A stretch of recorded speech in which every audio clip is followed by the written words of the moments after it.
Dictation 100 शब्द प्रति minute. 5 second बाद शुरू। उत्तर प्रदेश के मुख्यमंत्री योगी आदित्यनाथ भी अपनी लोकप्रियता के कारण हिमाचल और गुजरात में जमकर चुनाव प्रचार कर रहे हैं, किंतु उनकी दृष्टि एक पल के लिए भी अपने प्रदेश के विकास कार्यक्रमों से नहीं हटती। वे इस व्यस्तता के बीच भी प्रदेश के विकास के लिए नई नीतियों पर विचार मंथन करते हुए उन्हें अनुमति प्रदान कर रहे हैं। प्रदेश की कानून व्यवस्था लगातार सुधार की ओर अग्रसर है। इस दिशा में कई नीतिगत प्रयास हो रहे हैं और प्रदेश की नई पर्यटन नीति भी इसी का एक अंग है, जो निवेशकों को आकर्षित करने का काम करेगी। प्रदेश सरकार की नई पर्यटन नीति बहुआयामी विकास को धार देने वाली है और यदि इसको सही ढंग से धरातल पर उतारा गया तो प्रदेश में धार्मिक, आध्यात्मिक और सांस्कृतिक पर्यटन नई ऊंचाइयों को छूने जा रहा है। पर्यटन को बढ़ावा देने के लिए भी निवेशकों को विभिन्न योजनाओं के अंतर्गत आकर्षित किया जा रहा है। प्रदेश सरकार ने नई पर्यटन नीति में 22 नई गतिविधियों को जोड़ा है। अब पर्यटन का विकास गांवों तक किया जाएगा।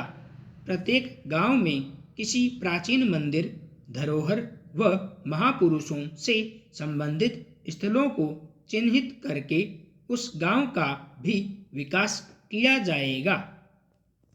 अमृत सरोवरों के माध्यम से भी पर्यटन को बढ़ावा दिया जाएगा।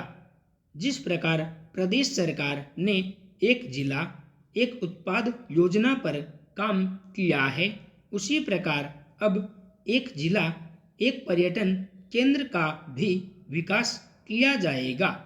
अयोध्या में भव्य राम मंदिर का निर्माण और रामलला के सूर्य तिलक की अद्भुत व्यवस्था से वहां भारी संख्या में देशी व विदेशी श्रद्धालु आएंगे। वहीं मथुरा और काशी में भी भक्तों की भारी संख्या आएगी। नई पर्यटन नीति में सभी पर्यटन श्रेणियों की इकाइयों की स्थापना पर किए गए पूंजी निवेश पर सब्सिडी दी जाएगी। नई नीति में रोजगार सृजन पर ईपीएफ सब्सिडी, नवाचार, विशिष्ट प्रोत्साहन, विपणन एवं संवर्धन प्रोत्साहन, राज्य की दुर्लभ व लुप्तप्राय कला, संस्कृति और व्यंजनों का संरक्षण, संवर्धन और पुनर्जीवित किए जाने के लिए प्रोत्साहन की व्यवस्था है। प्रदेश सरकार की नई नीति में बंद पड़े पुराने किलों व महलों को भी पर्यटन की दृष्टि से खोलने का निर्णय लिया है। प्रदेश सरकार ने पर्यटन नीति के अंतर्गत इस क्षेत्र में आगामी 5 साल में 10 लाख युवाओं को रोजगार देने का लक्ष्य भी रखा गया है। प्रदेश में योगी आदित्यनाथ जी के नेतृत्व में भाजपा सरकार आने के साथ ही प्रदेश में पर्यटन तीव्र गति से गतिमान हो रहा है।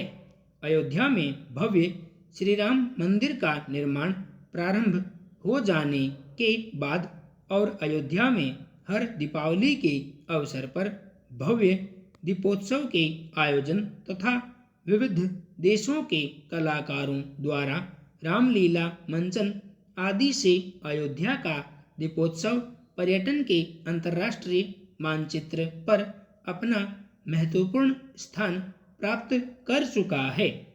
प्रधानमंत्री नरेंद्र मोदी जी ने G20 शिखर सम्मेलन की अपनी बाली यात्रा के दौरान वहां के भारतीय समुदाय को संबोधित करते हुए अयोध्या का उल्लेख करते हुए कहा था कि हर व्यक्ति की अयोध्या आने की इच्छा होती है, जिसका संदेश साफ है कि आने वाले समय में विश्व के प्रत्येक कोने में निवास करने का हर हिंदू अयोध्या आएगा, जिसके लिए आदर्श व्यवस्था की जा रही है। अयोध्या में अभी से ही लाखों की संख्या में भक्त उमड़ रहे हैं।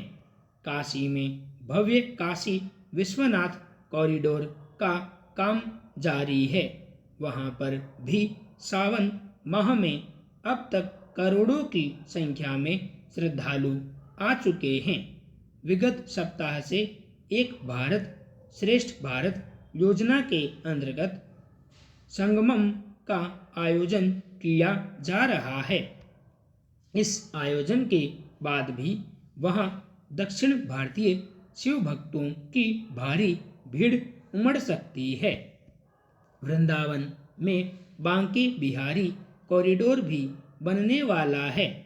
यही नहीं, अब लखनऊ के आसपास छोटे जिलों व कस्बों में भी पर्यटन स्थलों को चिन्हित कर उनका विकास किया जा रहा है, जिसके कारण धार्मिक व आध्यात्मिक पर्यटन को बढ़ावा मिल रहा है। पूर्व की सरकारों ने अपनी छद्म धर्मनिरपेक्षता के कारण प्रदेश के सभी धार्मिक, आध्यात्मिक व सांस्कृतिक केंद्रों को विकास से दूर रखा, किंतु मुख्यमंत्री योगी आदित्यनाथ स्वयं 100 से अधिक बार काशी का दौरा कर चुके हैं। वे अयोध्या तथा मथुरा का दौरा भी नियमित रूप से करते रहते हैं। इससे धार्मिक पर्यटन को बल मिलता है। भारत के रक्षा मंत्री राजनाथ सिंह द्वारा शौर्य दिवस के अवसर पर अपने जम्मू कश्मीर के दौरे पर आयोजित एक कार्यक्रम को संबोधित करते हुए दिए गए बयान ने भारत के अंदर व बाहर जम्मू कश्मीर को लेकर बेचैन रहने वालों में हड़कंप मचा दिया, क्योंकि इस बयान में आने वाले समय की आहट स्पष्ट रूप से सुनाई दे रही है और गुपकार गठबंधन सत्ते में आ गया है।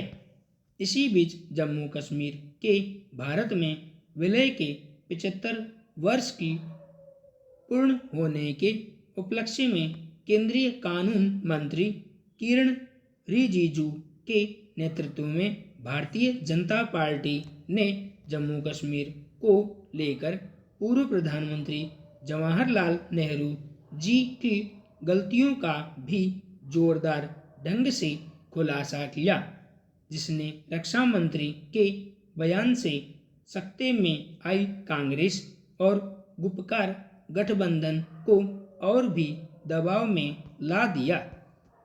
अपनी लद्दाख यात्रा के दौरान राजनाथ सिंह ने कहा कि प्रधानमंत्री नरेंद्र मोदी के नेतृत्व में लद्दाख ही नहीं अपितु कश्मीर से लद्दाख तक यह प्रदेश विकास की नई ऊंचाइयां छू रहा है। उन्होंने आगे जोड़ा कि अभी तो हमने विकास का आधार प्रकट किया है और उत्तर दिशा की ओर चलना प्रारंभ किया है। हमारी यात्रा तो तब पूरी होगी जब हम 22 फरवरी 1949 को भारतीय संसद में सर्वसम्मति से पारित प्रस्ताव को अमल में लाएंगे और पाकिस्तान तक पहुंचेंगे। भारत की विकास यात्रा तभी पूरी होगी।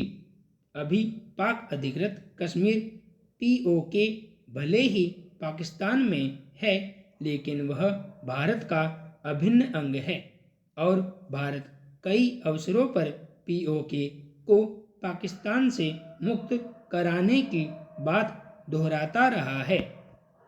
केंद्र में प्रधानमंत्री नरेंद्र मोदी की सरकार आने के बाद भारत सरकार का रुख और कड़ा हो गया है, जहां पाकिस्तान अंतर्राष्ट्रीय मंचों पर जम्मू कश्मीर को लेकर भारत के खिलाफ झूठ का कारोबार चला रहा है, वहीं भारत कई बार पाकिस्तान को पीओके खाली करने के लिए साफ शब्दों में चेतावनी दे चुका है। रक्षा मंत्री का यह बयान उसी कड़ी में एक अहम पड़ाव माना जा रहा है। संपूर्ण विराम।